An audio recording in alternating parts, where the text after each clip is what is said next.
Hello Gemini, Sun, Moon Rising, and Venus Signs. Kamusta kayo? Sana po ay nasa mabuti kayong kalagayan.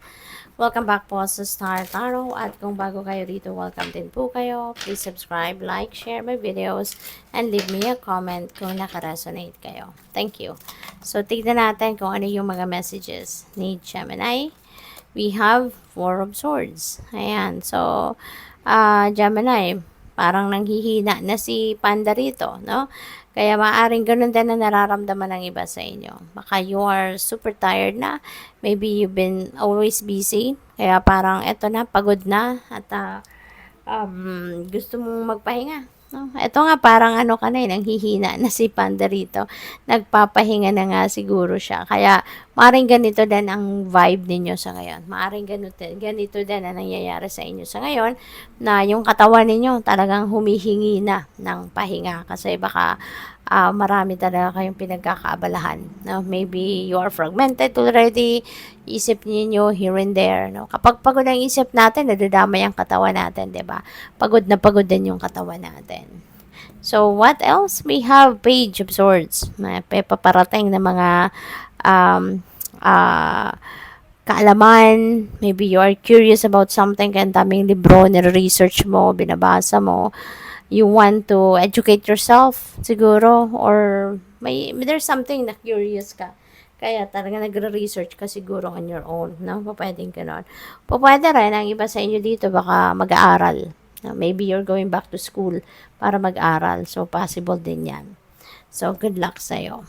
So, what else? We have Nine of Pentacles. Napakaganda. Sitting pretty. Si Panda.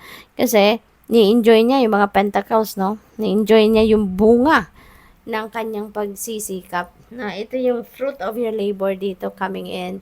Gemini, you are definitely going to enjoy every bit, kumbaga, ng bunga ng inyong pagsisikap. So, this is money coming in, financial gain. No? At ang financial gain na to is coming from pinagsikapan, pinagtrabahuan at pinagtsagaan, pinaghirapan ninyo. Kaya i-enjoy nyo talaga yan, di ba? It doesn't necessarily mean nagagastusin ninyo lahat ng pera, but at least, you can take some of it, di ba? Para i-enjoy nyo naman yung yung tagumpay ninyo, 'di ba? Yung financial gain ninyo.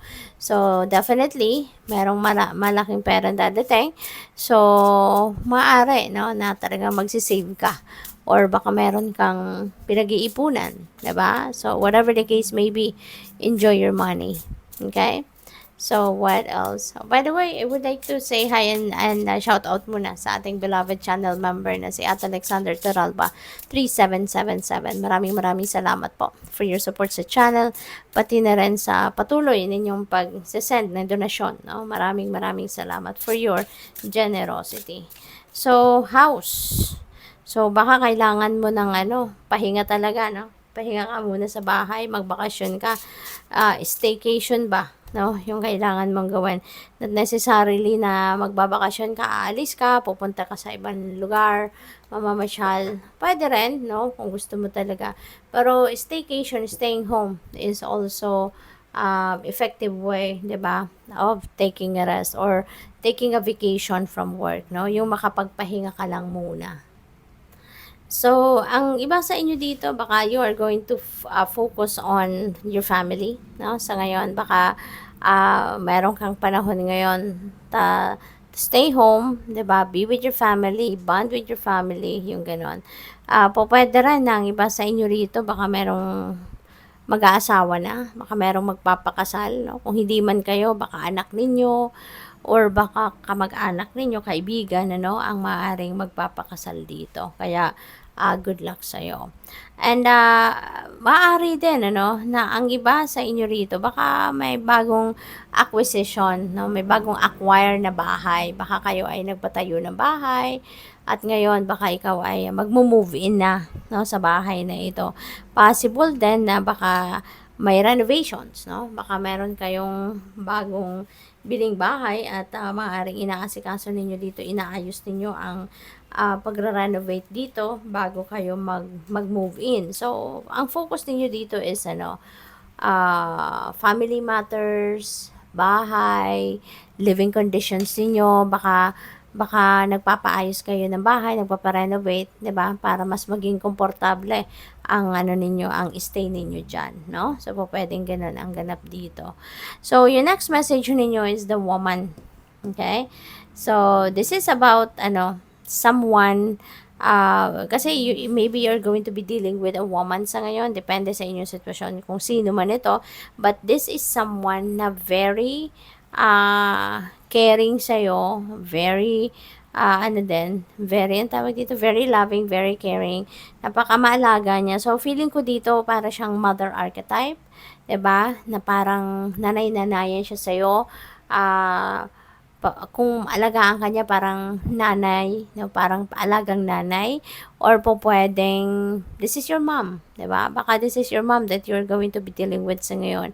Possible din na po pwede rin na kapatid mo 'yan, 'di ba? Po pwede rin na 'yan ay kaibigan mo, no? As in someone na very very loving, very compassionate sa'yo, very caring sa'yo. Okay? So, po pwedeng may mga ganong ganap. At, baka merong baka usaping pamilya pa rin, no? Yung pag-uusapan ninyo dito, family matters pa rin. So, we have snake. Mag-iingat kayo, no, around this time. Kasi, at saka meron din tayong page of swords pala, no? This could be chismis as well. Kasi, si snake, this is also about gossip, no? Baka meron ditong mga tao sa paligid ninyo na walang ginawa kundi i-chismis ka. 'Di ba? Baka paborito kang i-chismis. Baka ikaw yung paboritong subject, no, na chini-chismis niya. So, po pwedeng ganun. Kaya mag-iingat kayo sa mga tao, no, na nakakasalamuhan ninyo, makatrabaho ninyo, kaopisina, 'di ba? Kapamilya, nako, 'di ba? Hindi na minsan talaga merong mga kapamilyang sila pa yung chinichismis ka. Sila pa yung sila yung hindi mapigilan na siraan ka. Kaya mag-iingat ka, no? With everything that you share sa ibang tao, na mga importanteng detalye, about you, mga plano mo sa buhay, pangarap mo, just keep it close to your heart, no? Wag na wag mong kikwento yan sa iba. Kasi po pwedeng yung mga chismosa dito, bitbitin yan, no? At makaunahan ka pa, or, alam mo yun, gamitin kung ano man ang mga impormasyon na masasabi mo sa kanila against you. Okay? Kaya ingat kayo.